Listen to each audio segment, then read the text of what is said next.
ही सुद्धा भंडारा जिल्ह्यातल्या अतिशय दुर्गम भागात लाखांदूर पालनदूरकडची मुलगी आहे या मुलीनं ट्रॅक्टर इंडिकेटर या संबंधित एक जे उपकरण बनवलेलं आहे त्याचं नाव आहे rear light indicator for tractor trolley. या मुलीकडून माहिती घेऊ या उपकरणाबद्दल। Sir, good morning to your all dear respected teachers. माझे नाव प्रतीक्षा विलास भेंडारकर। मी रावजी भट्टे विद्यालय तथा कनिष्ठ कला महाविद्यालय खराश्री तालुका लाखनी जिल्हा भंडारा येथील वर्ग 10वीची विद्यार्थी आहे। माझ्या मॉडेलचे नाव आहे light indicator for tractor trolley. There is no indicator to the tractor trolley at the rear side for showing indicator like as any other vehicles. खरंच या मॉडेलचं नाव ऐकल्यावर असं आश्चर्य झाल्यासारखं वाटतंय की बघा, सहसा इंडिकेटरचा बाईक्स, कार्स वेगवेगळ्या वाहनांमध्ये इंडिकेटर्स असतो, परंतु ट्रॅक्टरच्या ट्रॉलीला इंडिकेटर राहत नाही। परंतु मी एक असं मॉडेल बनवलं आहे की ट्रॅक्टरच्या ट्रॉलीला इंडिकेटर लावलेले आहेत। त्याचे बेनिफिट्स म्हणजे अपघाताचे प्रमाण कमी करून जीव वाचवणे, मागेून येणाऱ्या वाहनांना दिशा दर्शविणे, रात्रीच्या वेळी दृश्यमानता वाढवून सुरक्षितता वाढविणे। त्याचबरोबर मी असे ट्रॅक्टरच्या ट्रॉलीला अशा खूप साऱ्या सुविधा उपलब्ध करून दिल्या आहेत। त्या सुविधा मी तुम्हाला सांगत आहे। व्हाईट लाईट हा नंबर प्लेटसाठी दिलाय, रेड लाईट हा ब्रेकसाठी दिलाय, येलो लाईट हा साईड टर्नसाठी दिलाय आणि ग्रीन लाईट हा यू टर्नसाठी दिलाय। असे 4 लाईट्स मी ट्रॅक्टरच्या सभोवताली दिलेले आहेत। त्याचबरोबर मी ट्रॅक्टरच्या ट्रॉलीला मागच्या बाजूला रियर कॅमेरा लावलाय।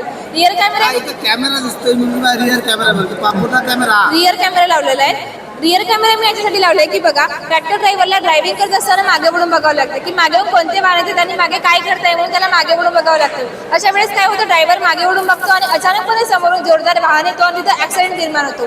तर अशा वेळेस असे ऍक्सिडेंट म्हणजे अपघात टाळले पाहिजेत म्हणूनच, आणि त्या ड्रायव्हरला ड्रायव्हिंग करत असताना मागे वळून बघण्याचा त्रास नाही झाला पाहिजे म्हणून मी इथे रियर कॅमेरा लावलेला आहोत। आणि त्याची कॅमेरा स्क्रीन ड्रायव्हर जेव्हा ड्रायव्हिंग करते त्याच्या समोर इथे कॅमेरा स्क्रीन लावलेलं आहे, म्हणजेच त्याला मागे वळून बघण्याचा त्रास सुद्धा होणार नाही आणि असे अपघात सुद्धा टाळतील। त्याचबरोबर मी इथं टूलकिट्स अवेलेबल ठेवलेलं आहे। टूलकिट्स मी याच्यासाठी अवेलेबल ठेवले की बघा, आपण कुठे जात असताना आपल्या वाहनामध्ये अचानक बिघाड येतो, तर आपण मेकॅनिकलला कॉल करतो, तर मेकॅनिकल सांगतो की आपल्याला तेवढा टाइम लागेल। त्याच ठिकाणी जर आपल्याकडे टूलकिट्स अवेलेबल असेल तर आपण तिथून स्क्रू ड्रायव्हर पॅनल वेगवेगळ्या प्रकारचे हातोडे बाहेर काढून तिथं दुरुस्ती करू शकतो। त्याच्यामुळे आपल्या वेळही वाचणार आणि पैसा सुद्धा वाचणार।